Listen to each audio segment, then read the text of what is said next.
So my journey with health and with healing has really been about describing or discovering how we can create bridges between what it is we want most and where we are right now.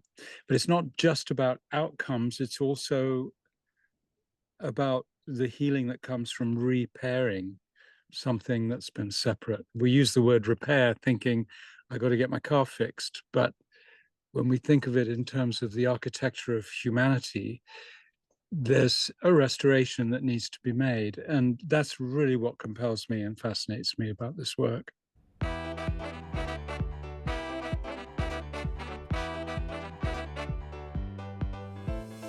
Welcome to the Mindful Method podcast, where we don't just fill your ears, we fill your mind with the tools to enhance your emotional and physical reality.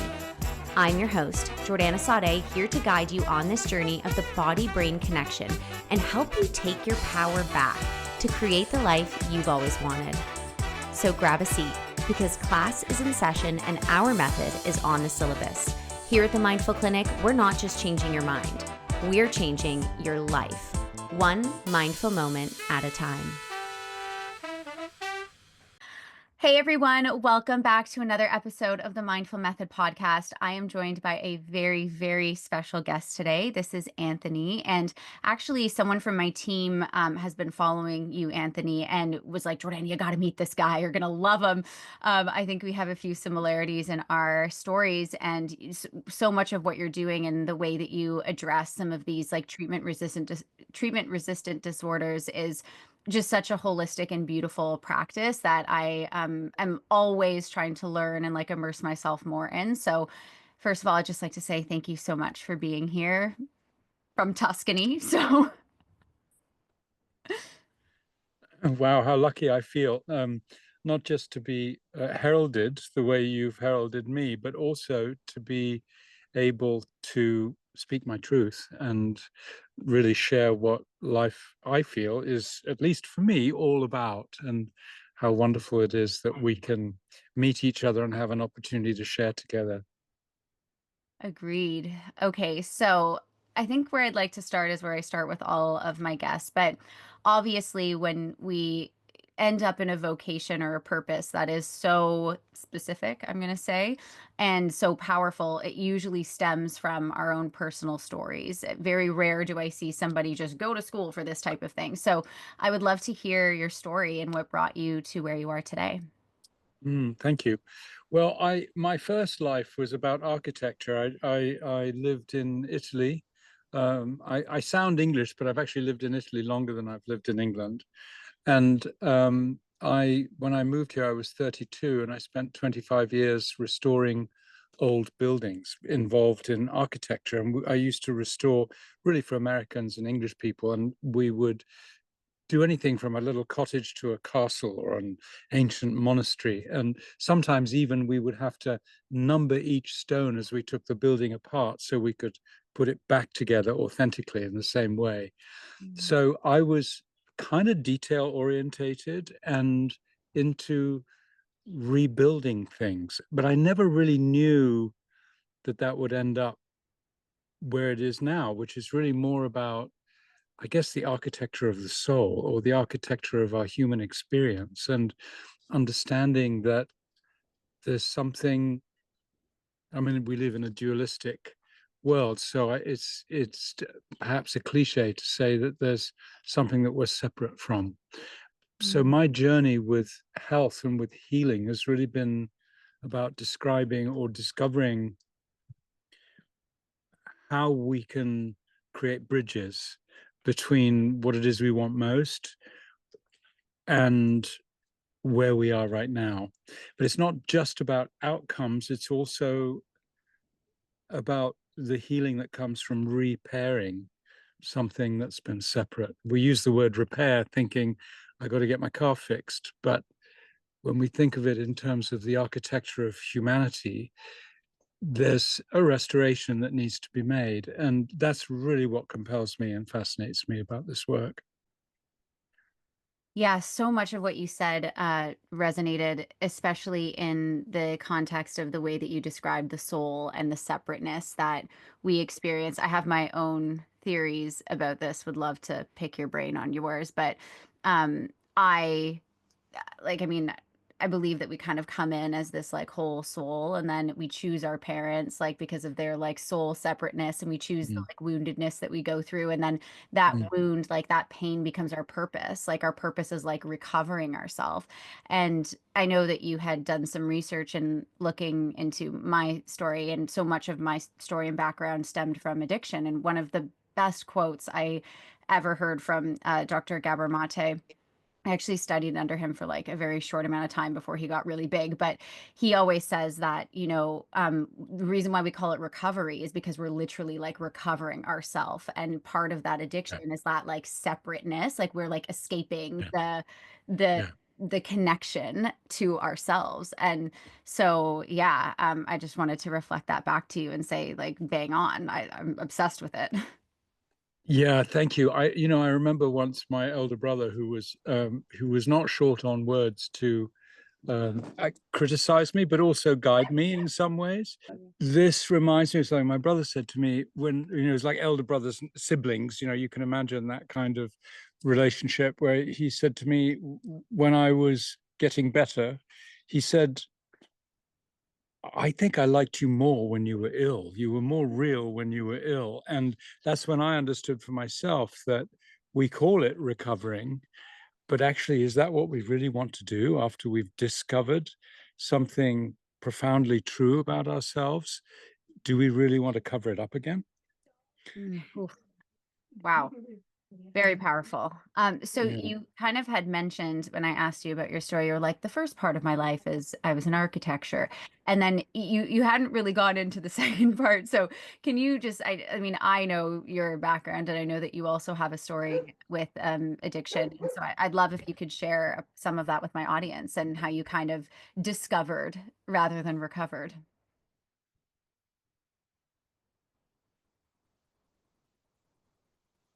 Thank you.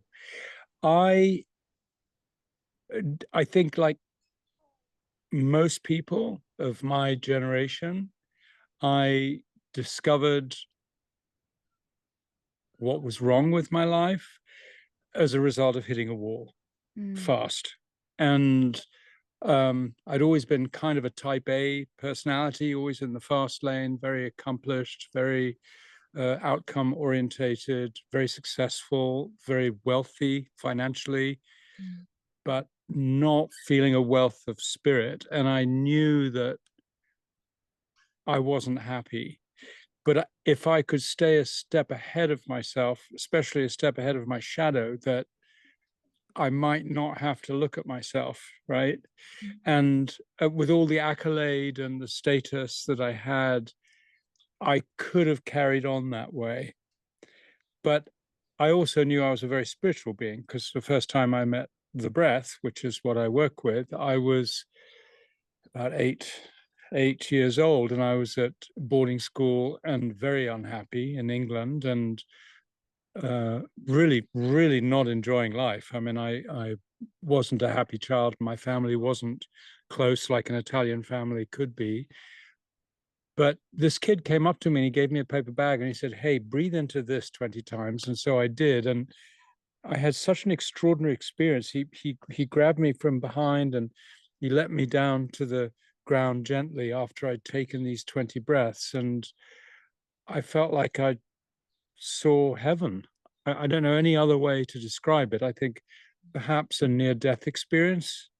mm, As I see them described, I get the same kind of feelings that I considered all the unhappiness that I was living with, and it became that small in comparison to the beauty and the bounty and the abundance and this message that was so profoundly reassuring to a vulnerable little 8-year-old who was crying himself to sleep every night, that all of a sudden I got a sense of proportion and perspective, and it never left me, except I had to survive as a youngster. I became a single parent when I was 19, and I had to get to work. And so in a sense, I had to put this wonderful sense of spaciousness and inquiry that I carried as a youngster aside in order to provide for my own little boy. And so I did, and that's why I became successful in the material world. But there was always this nagging kind of trying to keep a foot in both worlds, but it's not going to work. You're going to end up doing the splits because these are such different worlds. And I think I really needed to understand how separate they were in order to bring them back together again and to recreate a life that was not just mission driven, but spiritually faithful, being faithful to my spirit rather than sidelining it or putting it on the back burner. And so that was really a transition moment for me when I understood that the life that I'd been living was not the one that I wanted to live. And it was very rich with self-judgment and self-hatred. And it was ruthless as far as midlife crises go. It hit me with 5 or 6 different waves, and each one of them was a do or die moment. And I just had to keep going through the ringer until one day, as a result of moving to Asia and doing 7 years of meditation between India and Bali, I was just almost in sitting yoga or meditation all the time. And then I got parasites when I was there, and I didn't know that's what the problem was, but I got so very ill that I almost died twice, and I had nothing left but my breath. And Mhm. that was a moment for me that I had to take stock, you know. I had to take stock. That was all I had left, and I couldn't breathe visibly because if my body felt it, it would react, and I'd go into strong pain again. So I learned to find out what stillness means, and ultimately what surrender means. And I have a dear friend who wrote a little haiku that said, "When I finally stopped squirming, God kissed my heart." And I really found out what that meant. Mhm. There's so much there. Okay, wow. So much of what we do. Also am a single mom. Built a really successful business and like thought I had it all figured out. This is actually post recovery. I'm like, oh yeah, oh my gosh, I've learned something. I'm going to teach it to everybody. And it was like, I finally am gonna make my dad proud. And then it all kind of came crashing down for me again, actually quite recently. And that image of like when I finally stopped screaming. I don't know if you believe in astrology, but I'm a Virgo and you kind of sound like one or a Capricorn or something. I don't know what you are, but like you got like Virgo tendencies going on there. We're very like analytical, practical, detail-oriented people and perfectionists really. And so when I could no longer hold on to that like perfectionism when it was actually just all crumbling around me and I'm still holding on for dear life and I'm squirming, nothing like I'm hitting walls back and forth. And that element of like being able to like fully surrender is so difficult. And unfortunately, most people have to get to the point where whether it's parasites or, a life or death experience to go, wow, I truly have nothing left. And now I just have to release. But what I wanted to say is the Mm, reality is the majority of people, I'll let you feel that one.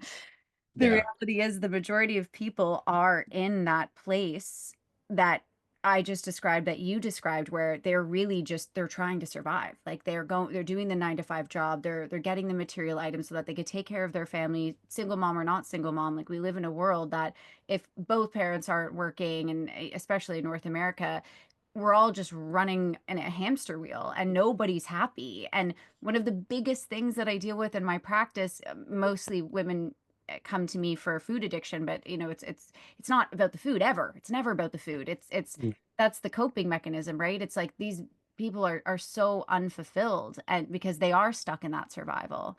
And so I don't know if you have any input on that, but yeah, that's what I have to say. Well, I'm going to be Yeah, I'm going to say is a paradox to what I'm saying, just to give it a bit more depth, because what I'm going to say is so simple that it seems ridiculous. But if we've all got habits, right? And we've all got a subconscious that got filled when we were youngsters, and all the operating systems that we devised at the time are usually the same ones that we use today. So just mathematically, we can look back and go, well, maybe there's time for an upgrade there. Becomes a question of then how can we access this subconscious archive where all our data is stored and our operating systems exist? What would it take to be able to actually change the scripts? And it really starts with one breath. If a a friend of mine who was a student of mine said to me, I think the definition of emotional intelligence is the ability to take a breath when I don't want to. And when you consider that, it means it is something, it becomes huge. Yeah. Because there's that time when we know that we're activated, we know we're going to do something that's not helpful, we know we're actually reinvesting in the same patterns recurring again and again and again, and we know there's got to be a better way, but we're going to do it anyway. And we do that in relationships, in friendships. That's how everything in the world gets escalated, is because of these habits. So with one breath, if we can create that crack in the door so the light can come in, that darkness of our existence can change.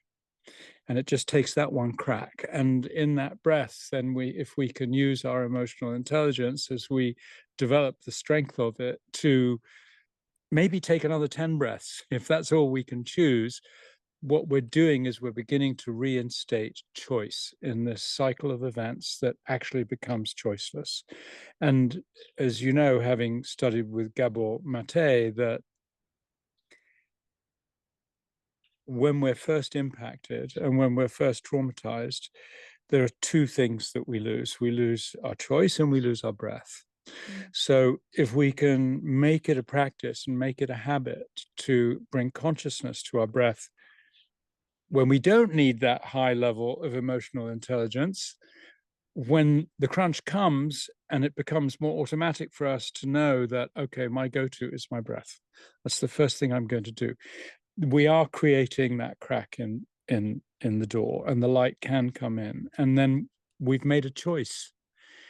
You know, there's a story of a friend of mine who was a psychotherapist who went down to Lampedusa in the south of Italy, and she was helping, because Lampedusa was a place where all the refugees from Syria and Egypt were going.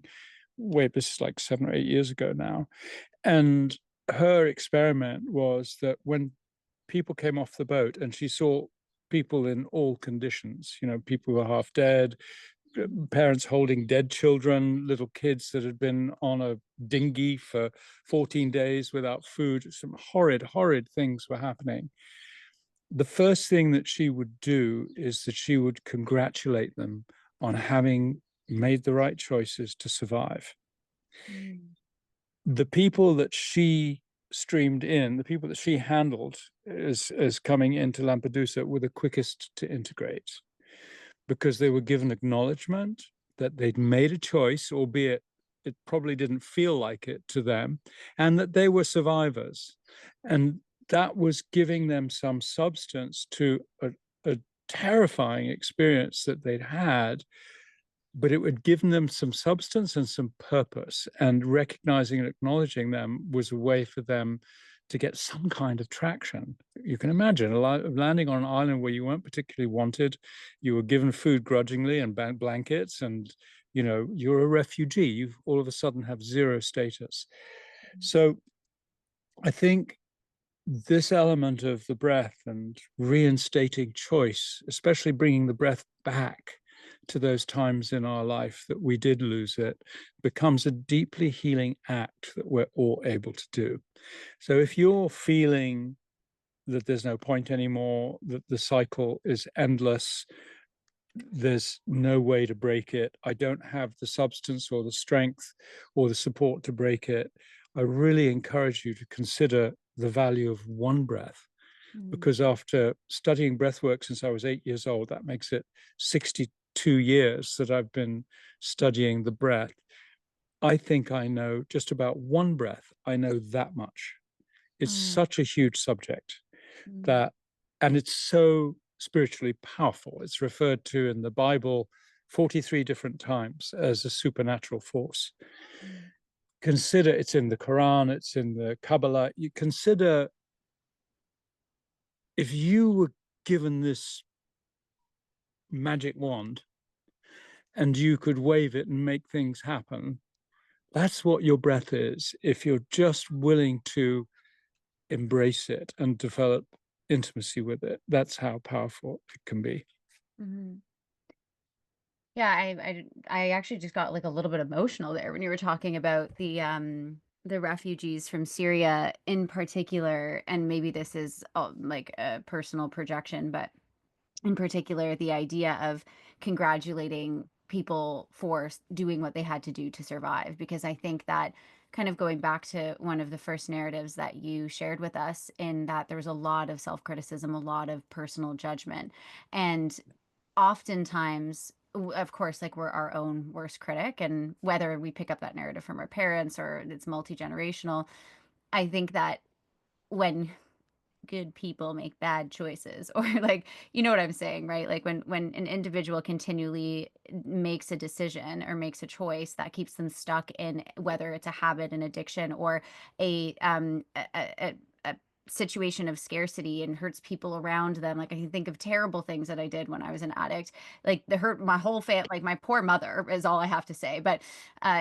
we there's so much judgment and self-criticism, and so Mm. that, but really, in that moment, my brain is trying to survive, and that's how it knows how to survive. And so that idea of like, congratulations for doing what you had to do to survive, I think is so such a compassionate way of being able to start this like healing process. Because, and you're probably like, you can give me a good kick in the butt because I probably need it, but when I'm in a place of like, oh, I'm up here and nothing's good, nothing's working, like, how do I take a breath until I like, okay, I'm a good girl.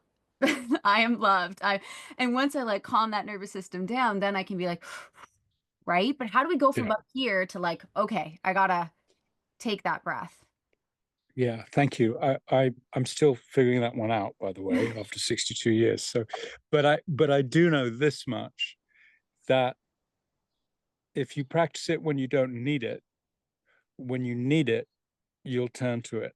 And that does work. And I know that. It reminds me of being I'm a I think they call me a yacht master. I'm a skipper. I can be a skipper on a boat, which means I can marry you if you're 12 miles offshore. But anyway, I'm a skipper of So a boat. And in our studies to be a skipper of a boat, you are always evaluating risk.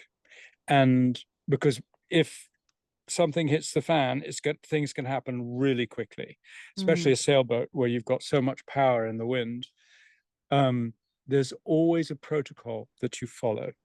And you embody that, you embed that, you learn it by heart, you live it by heart. So no matter what happens, you don't go into the reaction, you go into the protocol. mm, And I think that's what makes a difference between a leader and falling apart. mm, And that's why I say, if you create intimacy with your breath now, when you're not in that highly agitated state, you will at least know that you might miss it those first few times. You go, oh, darn it, I didn't. I thought about it, but I didn't go there. But you will begin to realize the cost of every act you make when you're not in presence. mm, Every act we make when we're not in a state of presence, we're creating more consequences to clean up afterwards. So the importance of developing an intimacy with a process that you can employ when you don't have time to think anymore is, I think, paramount.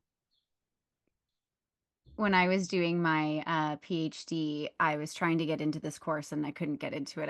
I signed up too late, and I ended up in this indigenous psychology course. which at the time I had like zero interest of understanding or learning indigenous culture.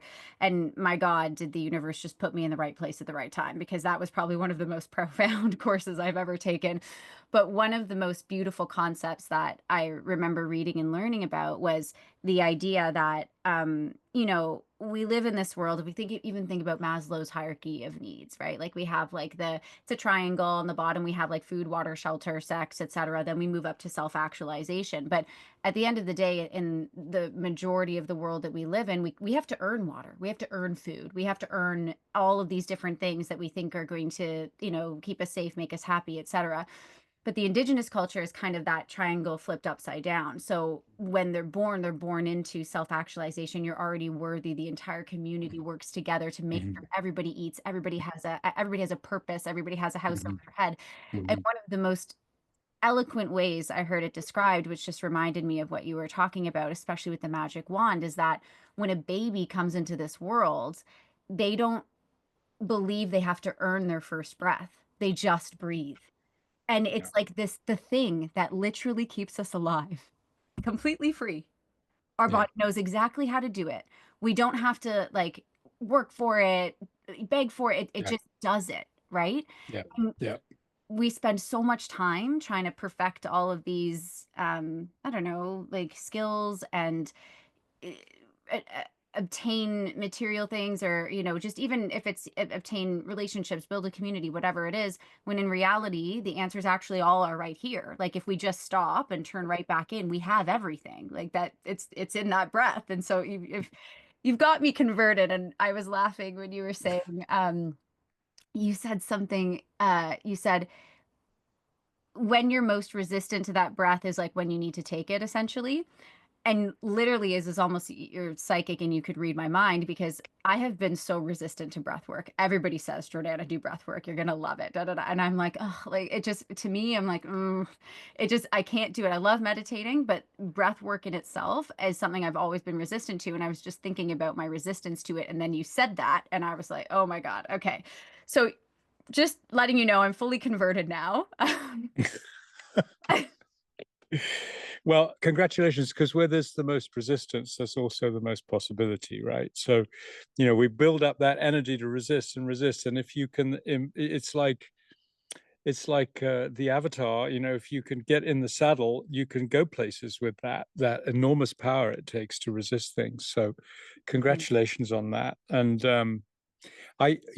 you touched me earlier on when you spoke of the judge, and um, and I love the fact that you've worked with Gabor Mate, because I find him an extraordinary man, and a man of almost infinite compassion, which I think is so appropriate when we deal with things like the suffering we get to meet in our human journey, and addiction especially. Um, so I'm curious, and a line of inquiry I live with a lot is, what would it be like to love the judge? What is it that the judge in us needs that is not being received, that makes her or him need to be quite so vicious?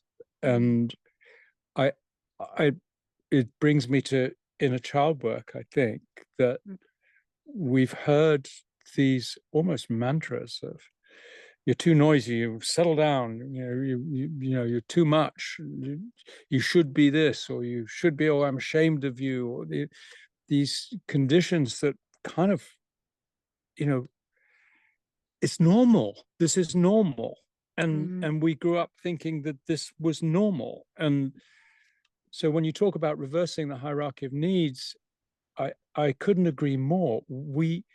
What if we're looking through the wrong end of the telescope here? Maybe it's that what if the opposite is true to Mhm. what we believe? At least, is that not worthy of exploration?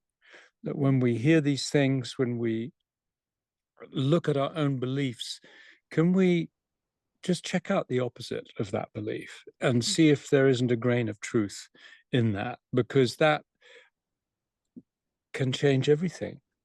And we really need to employ our tremendous capacities as human beings to turn this around, and we really can. We've got so much generated ability, we've got so much potential as human beings, and we've bought the wrong story. So what will it take for us to take a breath and inquire into, okay, what if it's not true? What if actually I can change things? And I think that, I work a lot with breathwork because we have such a large following, and we do breathworks every Sunday, twice a day, free, and we're doing that for 10 years now. I see these changes happening, and I'm always, our mantra at Alchemy is about 10 to the power of 9, which is a mathematical formula that means that you practically add a 0 to 10. So if I can get 10 people to raise their consciousness and forgive themselves and become more human, and I can get them to get 10 people each, and those 10 people get another 10 people each to do the same thing, and we just have to do that through 9 generations, and we actually have then influenced 1 billion people just by 10 to the power of 9. And that's become our mantra with everything we do. How can I empower you to empower someone else, to empower someone else? And if we can do that, just 10 to the power of 9, 10 generations worth, we've reached a billion people. And then we can look at the powers that be and all the things that have told us that we're wrong, not just with anger, but with compassion, and understand that, oh, that's all everybody knew. That's all we ever knew. There's that famous quote, forgive them for they know not what they do, right? Why has that quote lasted for 2025 years? Because there's truth to it. And when we look at our own lives, can we look at ourselves and forgive us for what we really didn't know we were doing? Yeah. But that judge is so alive and so unnourished and so unloved that it's like a recalcitrant child throwing a tantrum. It's going to have its way. It's going to be pointing at those dark points, pointing at those trigger points and saying, you're no good. So maybe the way that we can become agents of change is by gaining agency with those parts inside us, including that part that is such a critical judge, and it needs to critique in order to feel it's alive. What would it be like to love it after all? Mhm. I have a son who is 9 and my daughter is 3. And I this is one of the things that I learned with Gabor, but you know, my daughter at 3, she's starting to pick up on, oh, mommy's going to be mad if I do this or daddy's going to say this. But she's a very egocentric being. Like she normally does not, sorry for swearing, give a fuck what anybody thinks or says. She just is who she is. She doesn't care. And it's so, I want to bottle it up and just drink it all day. Like it's such a beautiful thing to watch. It's also very confronting for me as a mother, but my son used to be like that, and right about the age of 5, I started to notice like he would start caring about what other people would think and start changing his behavior. And I really feel that process of whether it's coming from parents or teacher or friends or whatever it is, that process of don't do this, don't do that, don't squirm, you're being too loud. That's where we start fragmenting our soul, I think. Like Yeah, those are the first kind yeah, of processes. And then we lose these parts of ourselves, and part of life is then trying to refine who we are when we're not like subject under this conditioning, yeah, you know? But yeah. That's so true. Yeah. you like you're oh yeah, go ahead. Well, I just think there's a tribute to you that she's like that. It's a tribute to you that she has that freedom to be who she is. Yeah. And of course, the first child is, we don't really know, do we? We're just kind Oh, of like, I was a child uh, when I had him, so yeah. like How old were you when you had him? I was 22. Right. Yeah. Yeah. Yeah. Yeah. It's a young age. I was 18 when Mhm. Damien was born, and I had an interesting experience when he had a child who's now 23. Is my first grandson. That when he was about 2, um, I was visiting Damien. He was living in the States already then, and Timothy, the 2-year-old, was walking around going no. no to Oh, anything. yeah. Any Yes. exchange Beta, had to get a my daughter. no. And Yeah. yeah, and so here am I mean, I wasn't exactly an old grandpa, I was like 50 or something, but yeah, I said I'm 45, I can't remember, but anyway, I was getting irritated, by like an hour and a half of no, no, no. So I said to Damien, I pulled him aside and I said, look, I just, what's going on here? Why don't you stop him saying no? And Damien said to me, he said, I don't want to take his no away, Dad. I want him to grow up having his no. And that like wasn't like a penny dropping. That was like, you know, 50 million coins dropping. Like, oh my God, I did stop you saying no, I thought. And how powerful that is. And now Timothy, as a 23-year-old, has started, he's an entrepreneur. He started 2 businesses. He's still at university. He goes to Bangkok University. He's an internationalist. And he walks around and he goes, no, that isn't it. I don't want to talk about that. I'm seeing an empowered young man as a result of just that one thing that was protected for him. So Mm. what's going on with your daughter is a tribute to you. Thank you. I'm mildly worried about her like teen years though, so pray for me. But Yeah, of course. Of course. but she's very, very strong-willed. Oh, you jogged something in my memory, but it has escaped me. If it comes back, I'll come back to it. You have an incredible, and I will say, like, this is also me, like you've given me many kicks in my ass or penny drops or coin droppings as you just mentioned in this conversation alone, but one of my biggest dreams, and I'm constantly looking at real estate. Specifically, I actually just saw something in Tuscany, because one of my biggest dreams is to open up a rehab center, like an addiction rehab center, but address it from these holistic ways. So one of the things that I do is I work with plant medicine. It's what I wrote my thesis on. So like using psychedelics, and I've done it for so many years now. It like there are pros and cons for sure, like as continue to immerse myself in it, but there's so many different mentalities. And working in rehab centers, specifically in Toronto, I just find that, especially if we look at some of the AA models, or these I don't want to say outdated, but these constructs that are like the Bible for addiction, and they talk about this spiritual journey, but they don't really describe how you cultivate that spiritual journey. And so you mentioned you have a school, the Alchemy School of Healing Arts in Tuscany, and I'd love for you to tell me a little bit more about what you guys do there. Yeah, of course. Well, this was a kind of crazy thing to do, but I've been wanting to. I've built community unconsciously so many times in my life. It just seems like wherever I go, people come, and whether it's in a business context of moving to Italy and restoring houses, and people coming, and then trying effortfully to create conscious community, but understanding that I was never quite conscious enough to make it happen. And this experience has been, I think we would call it an experiment, and we're now 5 years into it. And it's really as a result of the Alchemy of Breath community wanting a land-based place to come to. Mm. And so we looked around for several years and found this little piece of land that's about where it was about 40 acres of land, and it had some buildings on it. And because I was really experienced with these buildings, I could tell this is a yes.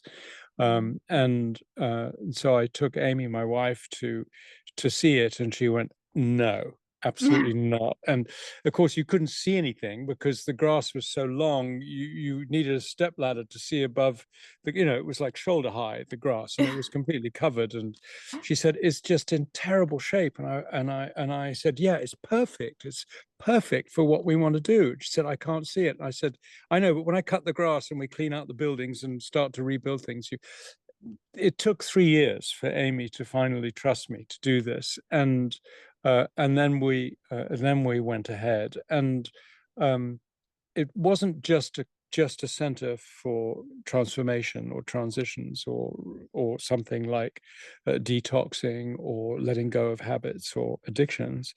It was also for the breathwork community that I work with. But furthermore, beyond that, it was also I purposely picked a place that was underdeveloped and not well inhabited. So this town has a potential of like 4,500 habitants, and there were only 450 when we got there. And it used to be a mining town, and when they closed the mines in the 70s, people left. So the children left, the grandchildren left. There are now 3 generations that have left. And so the average age was like 75 or something. And so we decided that we would like to appropriately regenerate the whole area. And with very tender-footed approaches, that's really what we're doing. We're keeping it very slow.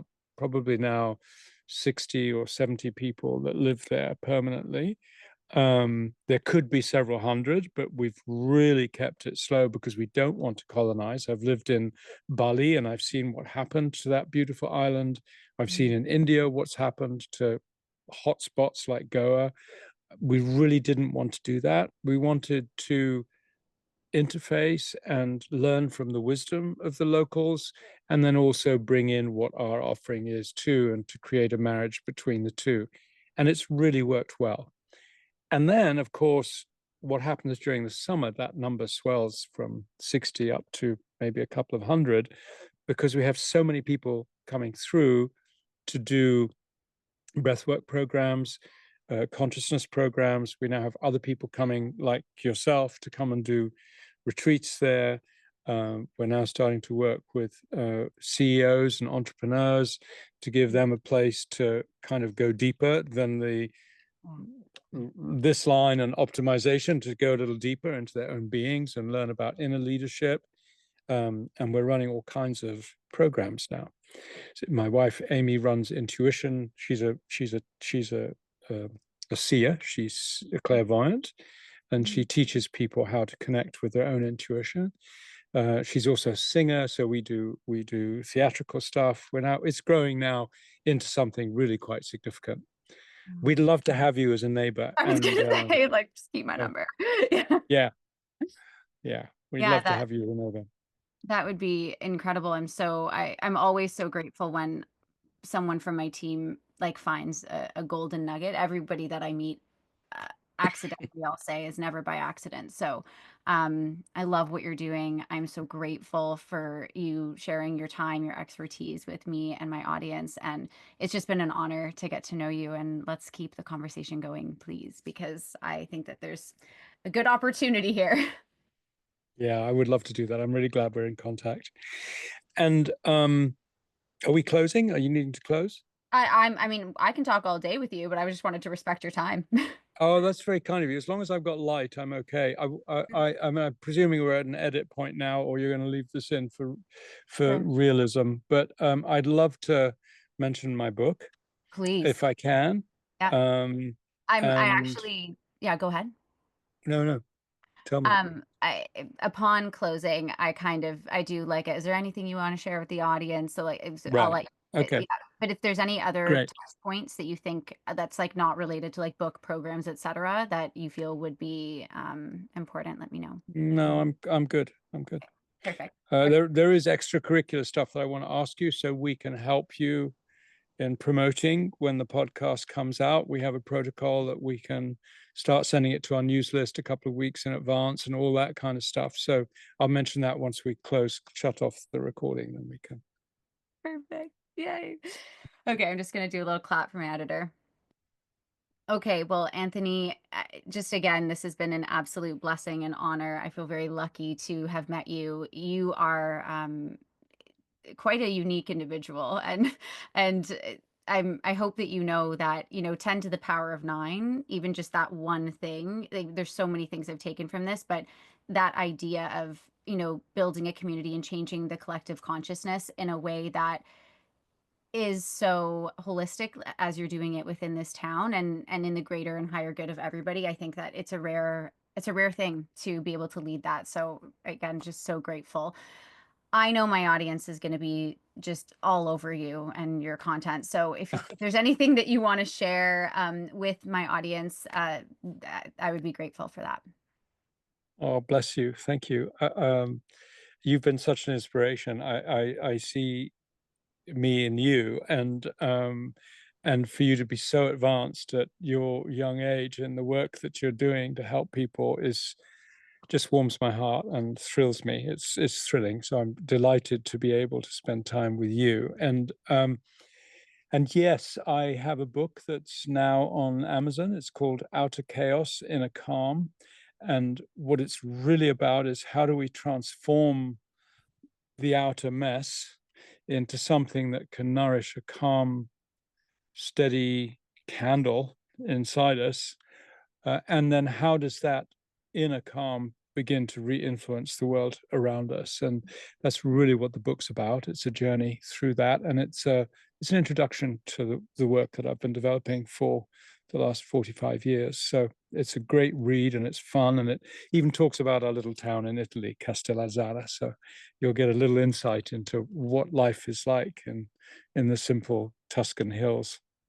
And Beautiful. you can join us every Sunday if you want to breathe with us. It's free, and it's twice UK time in the morning and in the evening, so it covers all time zones. We call it Breathe the World. You get to meet people that may become friends for life, and there are several hundred of us gathering together. So we do that every Sunday. We'd love you to join us. Well, I'm now converted on breathwork, so see me there or forever hold my peace. But you'll provide the links for the outer chaos in a calm and for the breathwork, and we'll just link everything up in the show notes. I will indeed. Yeah, that Okay, sounds great. perfect. And then where can we find you? Like, do you hang out on Instagram? Is it a website? Like, where's the best place for my audience to Yeah, you can find us at Alchemy of Breath, alchemyofbreath.com, and that's also our Instagram handle, Alchemy of Breath. Um, you'll see us, yeah, mostly into Instagram, Facebook, and YouTube. We have a YouTube channel as well.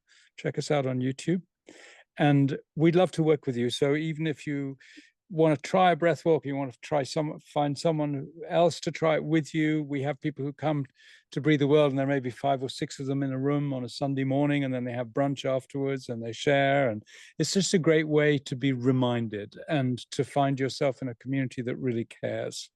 So if you need support in your life and you do want to break those habits, or you want to elevate and see what happens when you bring huge downloads of spirit into this physical body, then join us. We'd love to work with you. Oh, well, thank you so much, Anthony. Like I said, it's just been an absolute honor. If you guys like this podcast, don't forget to like and subscribe and share it with somebody who might need it. 10 to the power of 9. Okay. Like there's definitely at least 10 people that you know that need to hear this. So please share it. And yeah, just guys, as always, thanks for listening. Thanks for being a part of my community. Bye.